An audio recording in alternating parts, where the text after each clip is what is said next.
Welcome to the Aging Adventure on KFOR, brought to you by the caring professionals at the Legacy Retirement Communities, with 4 state-of-the-art communities across Lincoln: the Legacy, Legacy Terrace, Legacy Estates, and Legacy Arbors.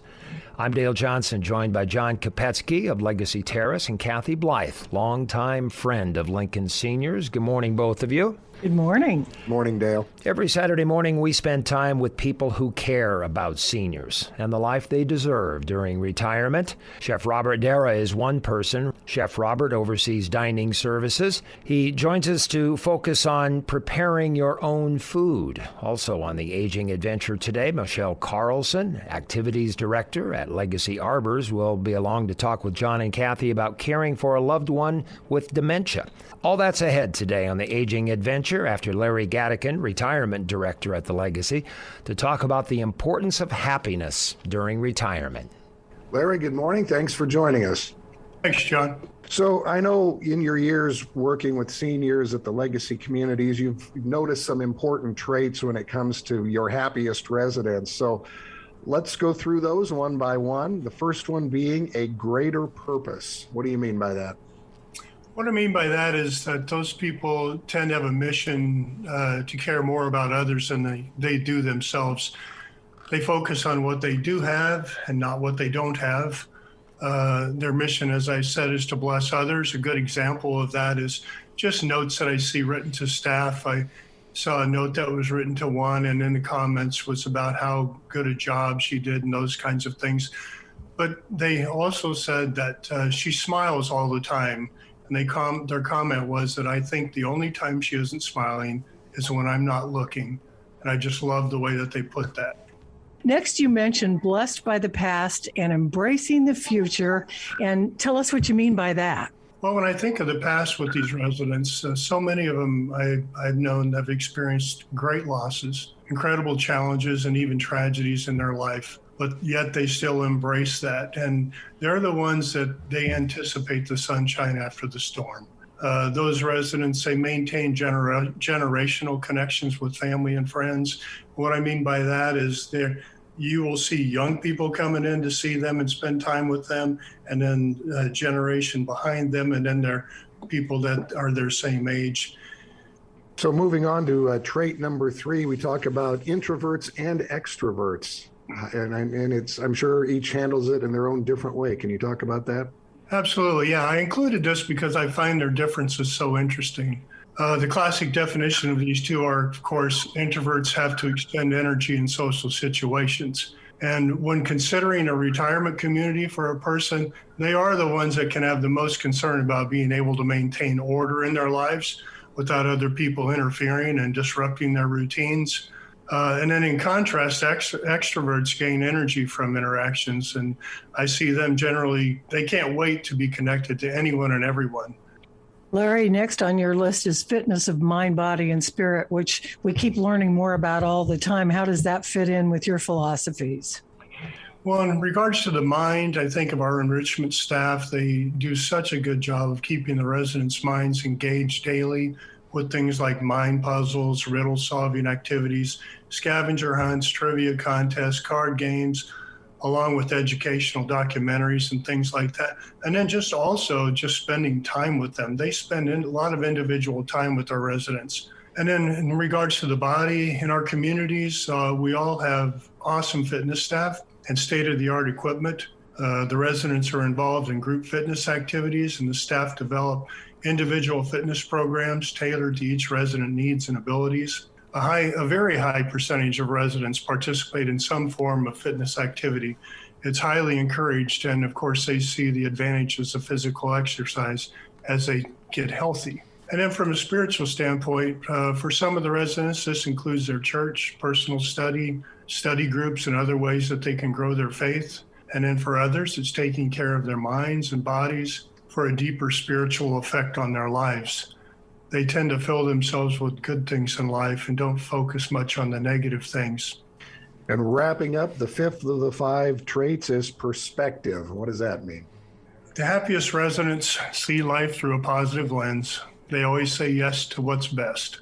I ran into one of the residents on Main Street the other day, And I asked her how she was doing. And she said, honestly, I'd rather be in my apartment, sitting in my recliner, doing nothing. And I said, well, that is an option. And she said, no, it's not an option for me. She said, I need to be up and engaged in doing things. And so she said yes to what was best for her. I proceeded to see her 4 more times that day on Main Street. So she is doing what's best.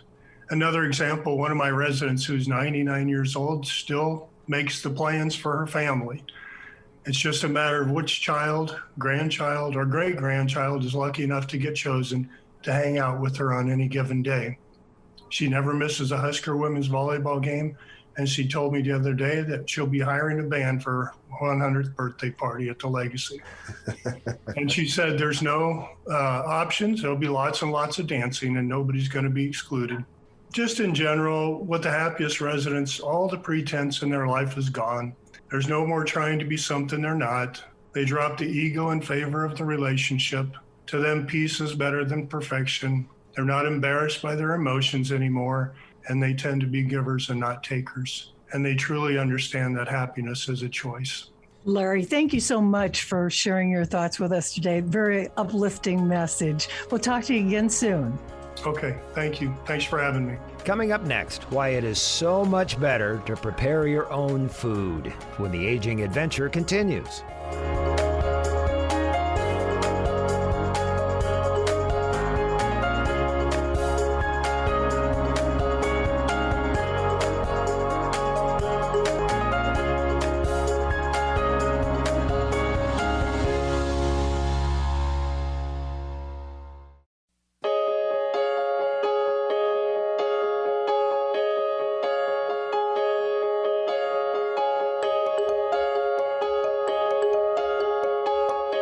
We're back on the Aging Adventure, brought to you by the Legacy Retirement Communities. I'm Dale Johnson, joined by John and Kathy.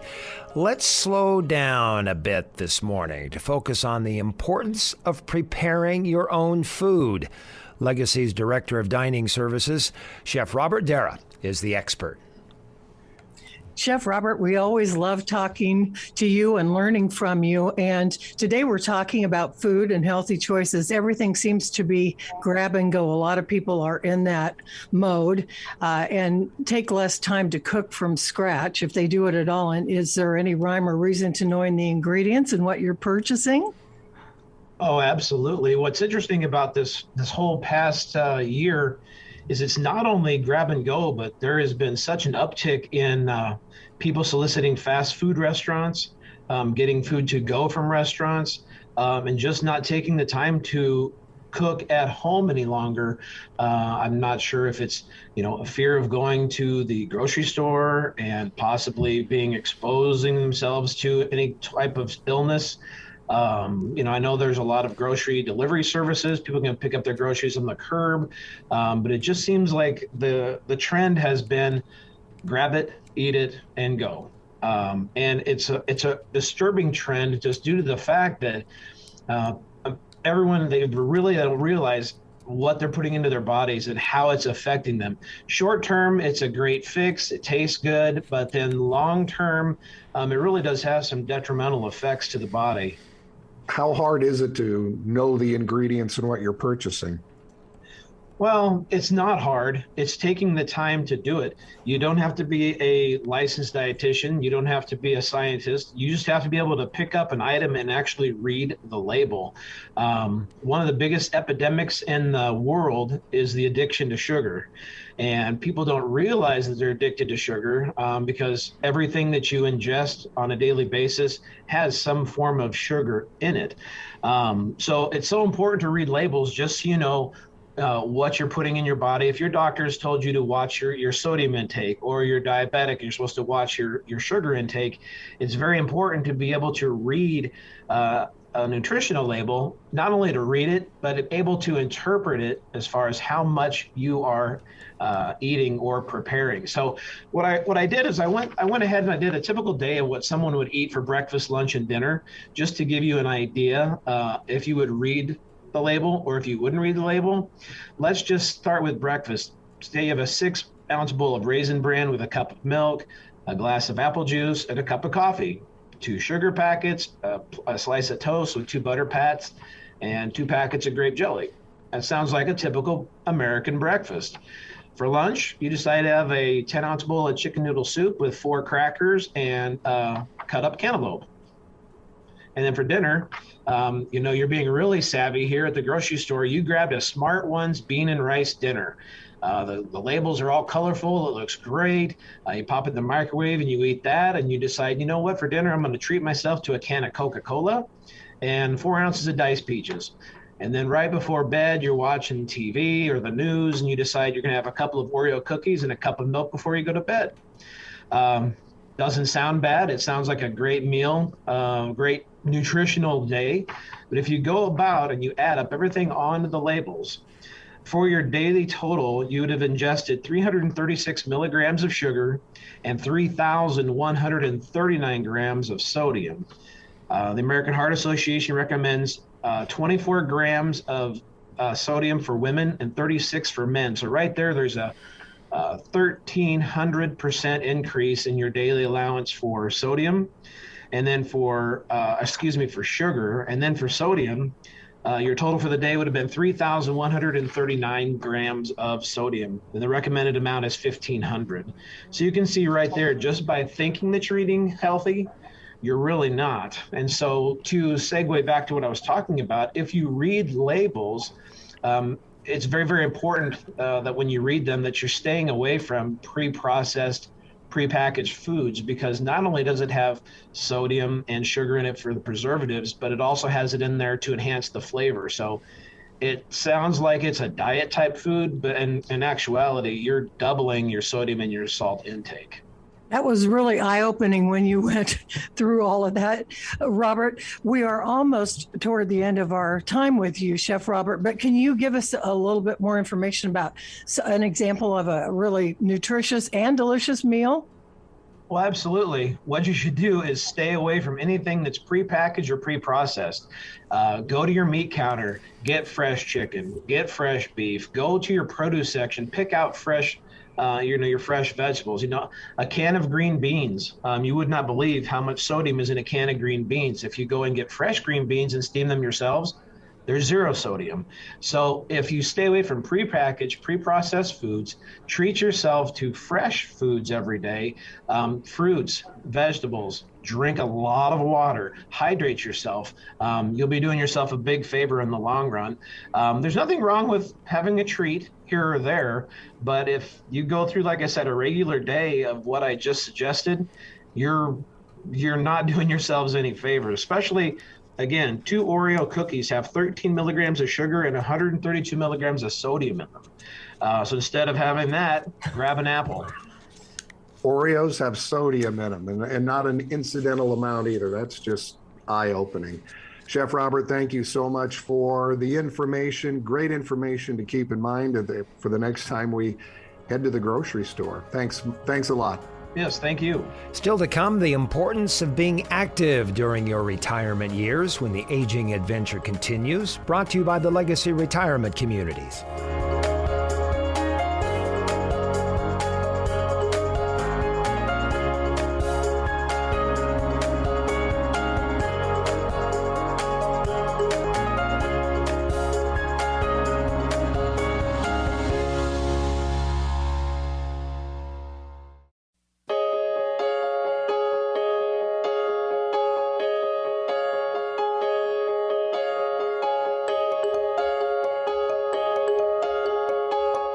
Just enough time on the aging adventure, brought to you by the Legacy Retirement Communities, to bring in Michele Carlson, Activity Director at Legacy Arbors, with helpful advice for families caring for someone with dementia.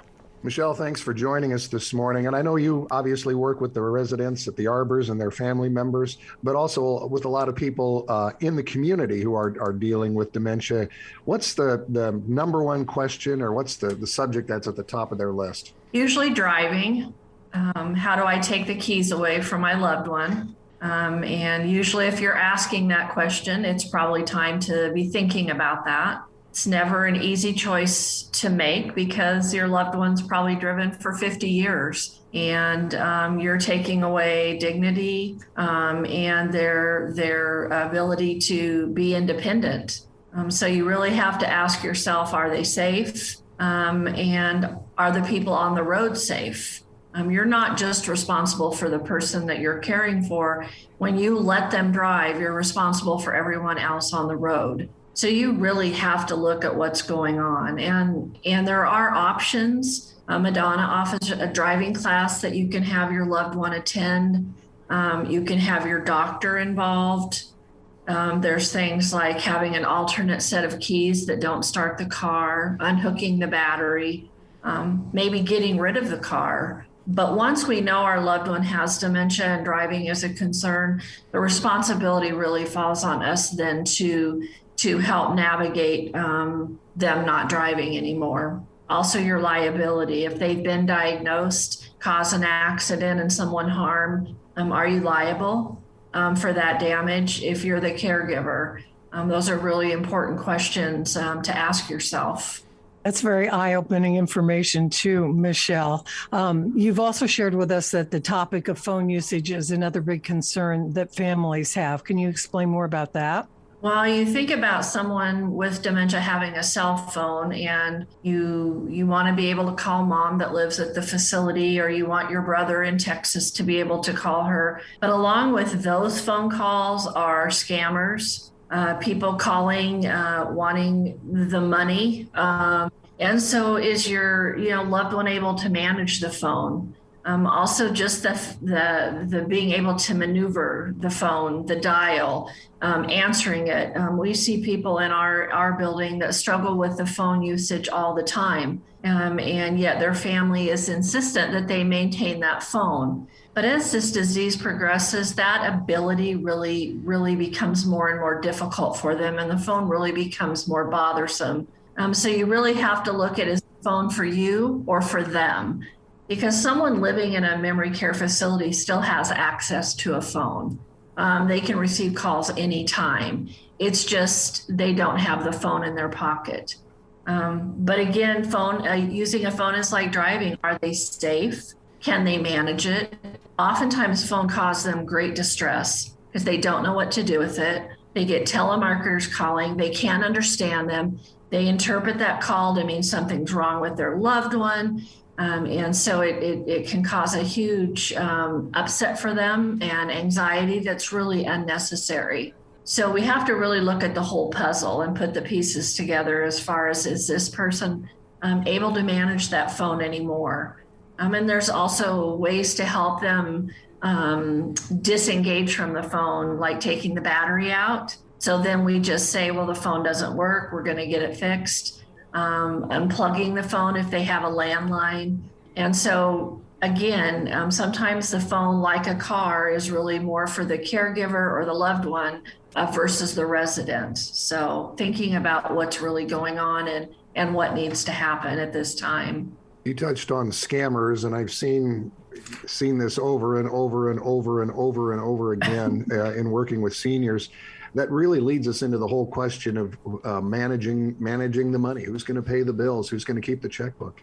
Absolutely. And all of these decisions really are taking something away. So you want to look at, instead of subtracting, can you substitute?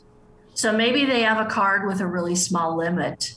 Maybe you get the alert from your bank that they've used the card. You have to look at options. Are there ways we can allow them to continue to have some money and some usage and some independence without giving them the account? Because there's people out there that are very, very, very well versed in how to get the money out of mom or dad's pocket. And so you're not only, risking them losing the money, but it's your money. So you're putting yourself at a high risk too, if they have access to a joint account. So it's maybe possible they have their own account with a small amount of money in it. Michele, we only have about a minute left, but we do not want to let you leave without talking about keeping our loved ones with dementia physically safe. Well, again, when you have dementia, sometimes wandering becomes an issue, leaving becomes an issue. So you really have to look at what's going on with your loved one. Make sure you've had them to the doctor, make sure you know what's going on, and are they safe? So those choices as you move along in the disease process become more important to address. And there's plenty of resources out there to help you. Michele, thanks for everything that you do, helping people day in and day out. And we really appreciate you sharing with our audience today, too. Thank you for having me. John, where do listeners go for more information about the Legacy Communities? You can call us at 402-436-3000 or check out our website, legacyretirement.com. Kathy, looking forward to next week's conversation. Have a good week. Join us every Saturday morning for the Aging Adventure, brought to you by Legacy Retirement Communities. I'm Dale Johnson.